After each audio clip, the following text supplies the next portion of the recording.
Well, it's a real pleasure to be here this morning. I want to say good morning to you all. And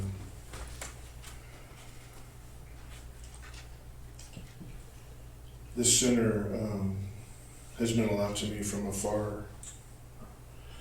For a lot of years, it was built by one of the really great local teachers, Dr. Carolyn. And it's really humbling to be standing in a space that she has stood in for so long. And also all the other ministers, the wonderful ministers that are here. From my standpoint, having done church a little bit, you guys are so blessed to have a leadership team that knows what they're doing. And so I honor that. And from my perspective, they do a really good job. I found out recently that CSL, the parent organization, put out something. They put out a theme for every month, and they put out advocate for freedom and creativity. So advocate for creativity. I read that and I thought about that, and my mind went to a woman by the name of Gertrude Stein. And before I go any further, I know that some of her politics in Europe prior to World War II are questionable by some people, but I don't want to go into all that. That's an interesting topic, but she was an amazing person in my opinion. She was a novelist, a poet, a playwright, and I read the other day in 1903, she actually published a novel about a lesbian relationship in 1903. Can you imagine that? It's so amazing to me, the guts and the courage she had. But Gertrude Stein is probably best known through history because she continued on what's been called the salon idea. And it was very much at play in France. And the salon idea started in the 17th century and was active up until about the 1930s. It was around a long time. And the salon basically was a home or a place where artists could come together, a place that was run by an inspirational person to open a place where art and ideas and culture could be talked about. And Gertrude Stein had such a place, she and her partner in France. And she rubbed shoulders with Pablo Picasso and Ernest Hemingway and F. Scott Fitzgerald, Sinclair Lewis, Henry Matisse, and dozens and probably hundreds more. And I think about Gertrude Stein, and obviously I never met her unless I was around at that time because I am into reincarnation, but that's another story. But anyway,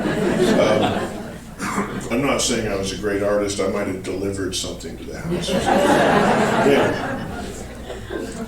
But when I think of Gertrude Stein from what I read and the way she's depicted is, my mind goes to an archetype, and the archetype is the mother bear.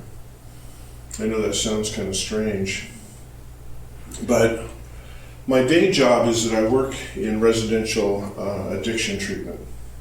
And I've been working in and around addiction for, probably 25 years in one way, shape, or form. And there's a concept that people who are looking to move beyond addiction and into what we call a life of recovery, not just sobriety, but recovery. There's a concept of the mother bear. And basically what this means is that a person who's in recovery, or any other person who is beginning to embark on something they've never done before, they are birthing something. They are birthing a new way. And the idea of the birthing idea is so cool because it means that I don't know what this is, I don't know what this is going to be, but I'm birthing it and I'm bringing it into fruition, and then I'm going to be involved in creating its way. And the reason that we teach the mother bear is because, as we all know, if the mother bear is out in the woods and you come between her and what she has birthed, you have a problem. And so the reason we teach it in terms of recovery is that it seems that for some reason, and I've never really fully understood this, why, but we as human beings, we tend to sometimes rain on the parade of change. We sometimes rain on the parade of something that's new, or a new expression, something that's been birthed. I think, the psychology of that is probably really complicated. And so we talk about it because if we are going to go into a place of creativity and we are going to bring something into fruition, we have to protect it. We have to fight for it. We have to engage in it nonstop. I remember watching a documentary one time, and it was, this mother bear, a grizzly bear somewhere up in Alaska or something, and she had a cub, and she's doing her thing, but she's always got her eye on that kid, man. You know what I'm saying? And she is present for that. She is present for that expression. She is present for what she has birthed. And anytime any predator, anything, any event, any geographical situation comes up, she's on it. And it's amazing how fast they can react as far as how big they are. No matter how far away that cub is, she is on it. And I remember this one time, or this one scene in the documentary, the bear was kind of getting into some trouble, and maybe it kind of unearthed a badger. Well, being a little bear, the badger probably could have taken the bear out. And so the mother bear was over there like lightning, and the badger's kind of coming up out of a hole, and she took her paw and she swatted her own cub away, and then corralled the cub and took him away from danger. You're endangering what I have birthed. You're endangering my expression, and I'm going to protect it at that level. And so what creativity calls of us to do when we step into that place of being creative and saying, I am going to go into a new direction, I'm going to go into a new expression, I'm going to go into the unknown. It calls us to be protective, it calls us to be present, it calls us to nurture, it calls us to be completely engaged. And that's what I imagine Gertrude Stein, imagine all these problematic personalities, Picasso and Hemingway, these are problematic people, man. And she hung out with them, and she nurtured them, and she listened to them whine about their novels and whine about their, I don't seem to have a muse right now, and all this stuff. And she was there, and she was present, and she was coaxing, and she was pushing. And I always had this idea, and I don't know if I achieved it, but when I was the minister in Paradise, I always wanted our center to be a salon, that idea. I wanted classes to where when people came forward with ideas or wanted to express or wanted to take their life into a new direction, I wanted it to be a place where there could be encouragement and nurture, but also protection. And I can imagine Gertrude Stein, when artists and creative people feel under siege, or they don't feel appreciated, or they feel like people think they're crazy or whatever, there to let them know just how important they are, to stand up for them, to stand up for creativity, to stand up for a new idea. That's one of the things that drew me into religious science originally, because religious science so appreciates and encourages our individuality, our creativity, and says, basically, how then shall I live? In other religious experiences I had, that wasn't something that you said out loud, because people would say, I'll tell you how then you shall live. You don't want to say that stuff out loud, man. Unless you want to be in a corner for 2 hours having some deacon talking to you, right? But in religious science, it's how then shall I live? And religious science says, yeah, how then shall you live? How shall you express? How shall you do this thing? As a minister, being a minister is so sweet and precious on a lot of levels. And one of those levels is when people invite you into their processes that are intimate and tender. And on 2 occasions, and I look at the time I was in Paradise, because I was only there, I was there like 10 or 11 years, and in the space of histories of things, that's a pretty short period of time. even in terms of my life, I don't even want to begin to tell you how old I am, but that's kind of a small piece of time. And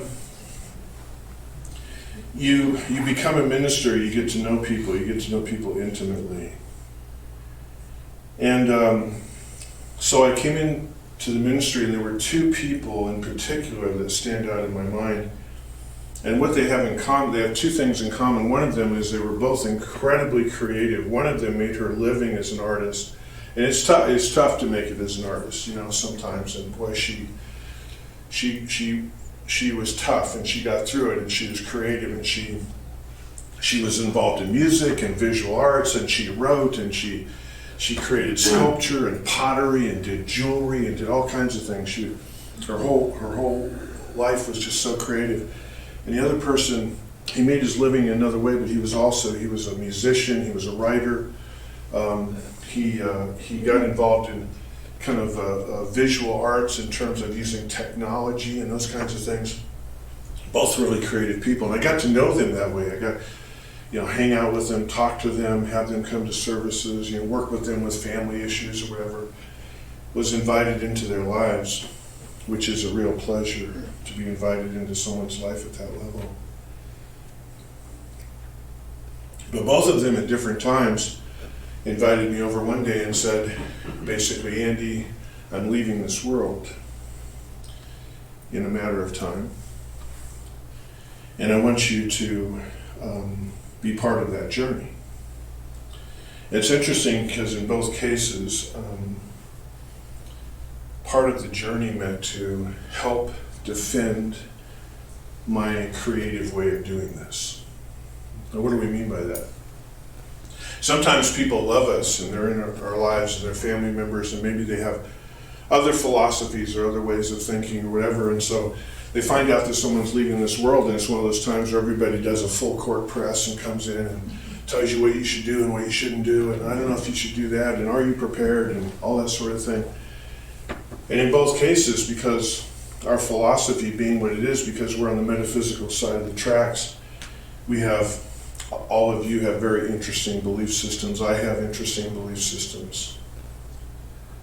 Interesting meaning that sometimes they're not necessarily in the mainstream. And so in both cases, there were family members who decided that they would be concerned spiritually about that person, and both these people were incredibly strong. And they said, both of them planned it out, how it was going to go, what was going to happen afterwards. Both of them were very creative. See, that's the great thing about our philosophy that I think is lost sometimes, because I think all this stuff we talk about in religious science, everything about being creative, I think we think that's a young person's sport, right? I can be creative up till 35, 40, and then at that time I'm just too freaking tired to be creative, you know what I'm saying? I got too many lines coming on the face and everything. That's not true. That's not true. Creativity, man. I mean, what I like about religious science is that every single decade that I've entered into, and I look at it, and I think, okay, what's this decade going to be? What are my 30s going to be, my 40s, my 50s, my 60s? What are they going to be? What am I going to do? I love that. And in the case of these two people, it was, how am I going to leave here to go on to the next plane? That was one of the most, it's amazing. It is such an honor. It is such an honor for someone to invite you into that process and to talk with them and be with them and laugh with them and cry with them, and then one day do their celebration service. That is one of the most honorable, surreal things you can do. In both cases, I had the opportunity to do that. And in both cases, they were asking me to be the mother bear, to be present, and to, in a nice, tactful way, maybe sometimes not so nice, say, this is their belief. This is who they are. This is what they want. In one instance, when the gentleman finally left here, his wife was left behind and the family came in. And she invited me to the planning of the service because it was all worked out. I mean, there was no planning to be done, but the family decided there was. And so she asked me to sit with her in that, and that was incredibly challenging. Because, you know, you don't want to piss off the family. You don't want to do that. You don't want to be a jerk at that time, right? But you gotta hold the ground. No, this is, you know, you say things like, I'm not really sure that was his vision.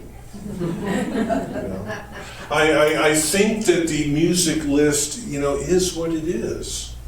I think there's a law about that, buddy. You know what I'm saying? I don't think you can be changing music lists in the state of California when someone is left behind. I mean, you make up whatever you got to make up, right? California. California's got such great regulations that we can say stuff like that. Oh my God, is that true? And by the way, there's a tax on that list too. So if you want to change it, you're going to be paying the tax. We've already done that. That's in the estate, so back off. All right? Because the mother bear would do anything. The mother bear does anything to protect the creativity. And in another instance, it was, I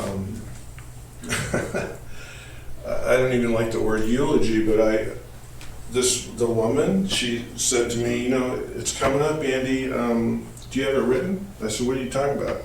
I want to see it. Wow. Okay. Have you ever checked someone's eulogy with them? I've done that. That was interesting.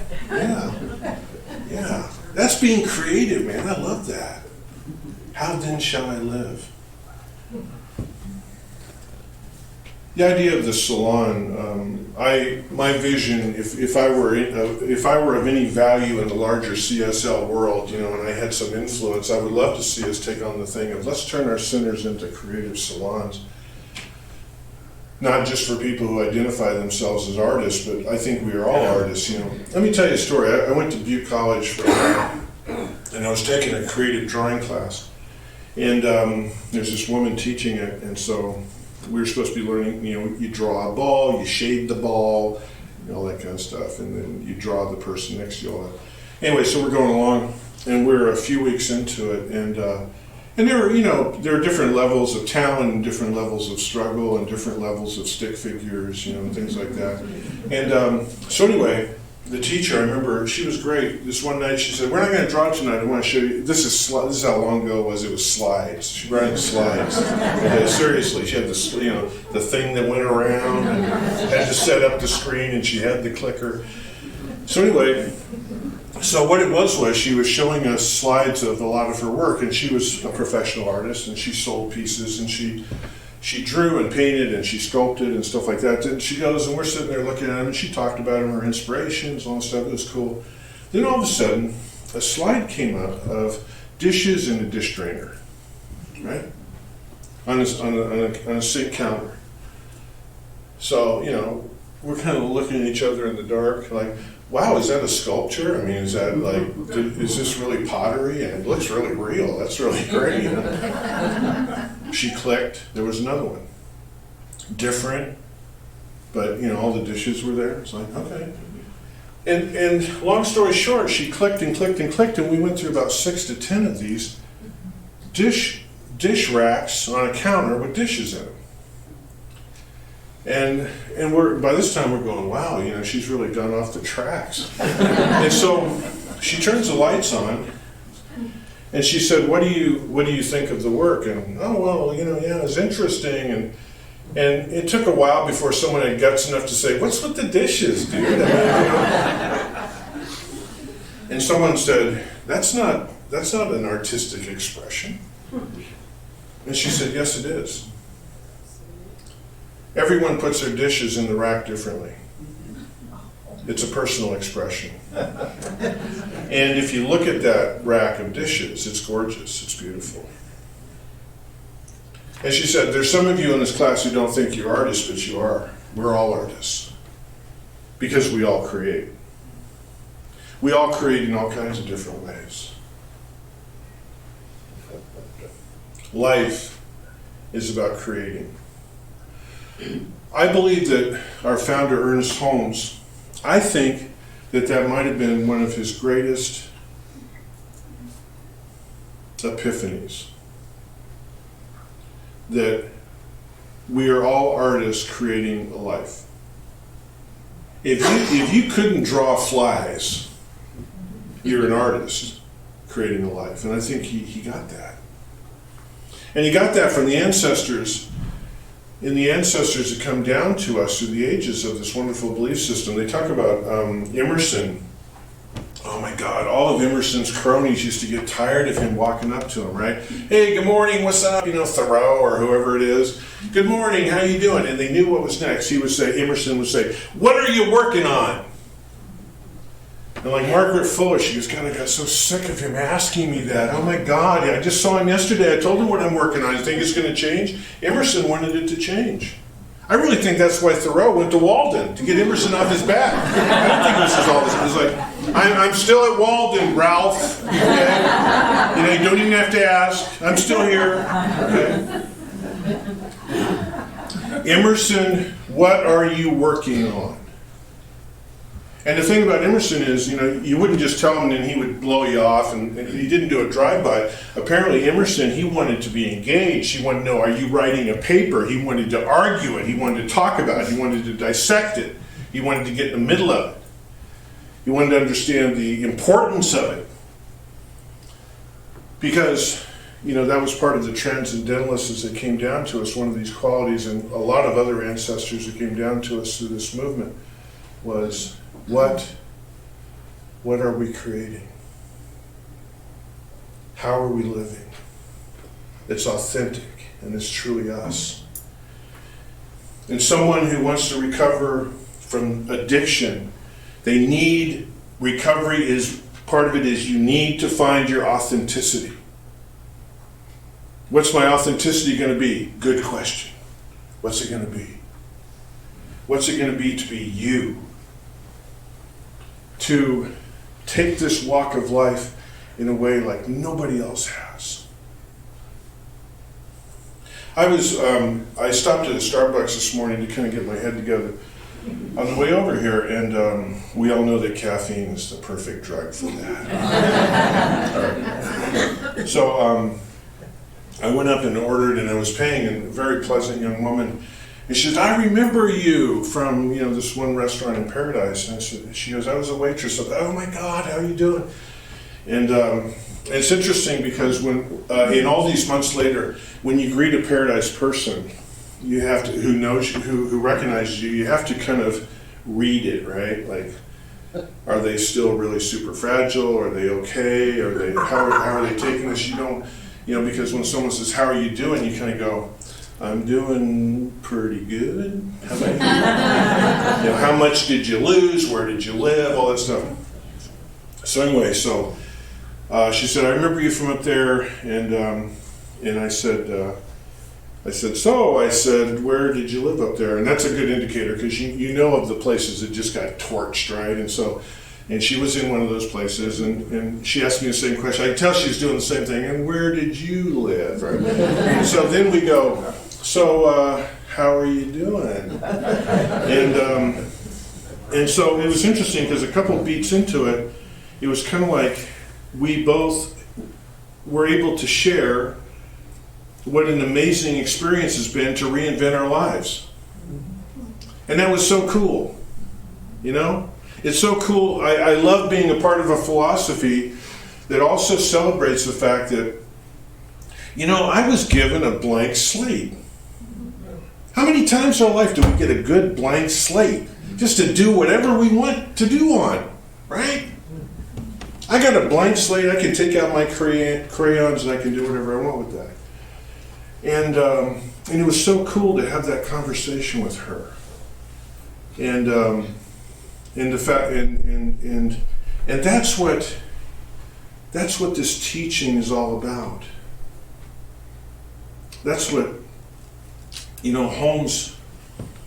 Holmes looked at the idea of spirituality as this incredible potentiality. And what are we going to do with that potentiality?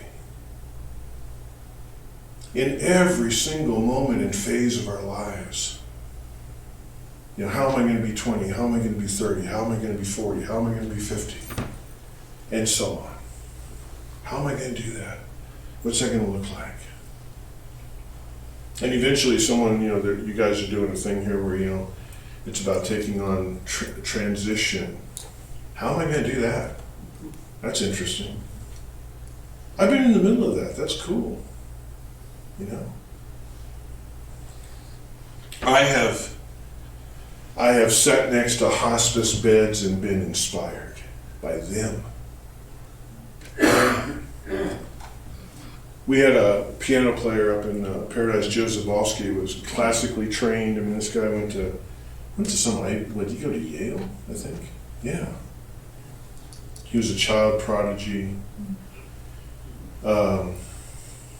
And anyway, towards the end of his life, his wife had moved on, and he got some diagnosis or whatever, and so the doctor said, "Okay, Joe, this, and this," and I was talking to Joe after his appointment. I went and Joe said, "No, you know what, Doc? I'm taking a pass on all that, man."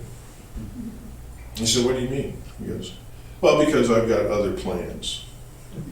I love that, man. "What are you doing, Joe?" "I'm packing my bags and I'm writing my eulogy." Okay, I got other plans. I love that, man.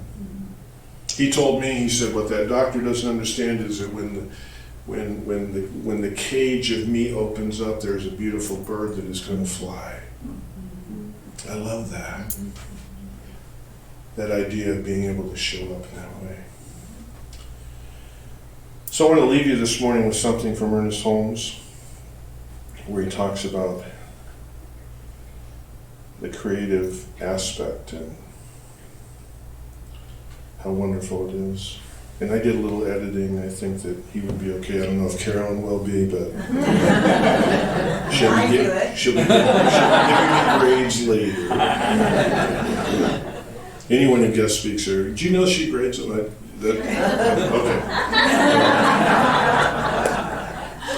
So this is what Holmes said. That inner mystic presence, it told me to live and to love, to find peace and be glad. It told me to be still and know of the one almighty power, in and through all, in and through me. It told me to let that power work freely through me. I believe that voice. I follow that voice. I create my way. I create my good. I create my healing. And so it is.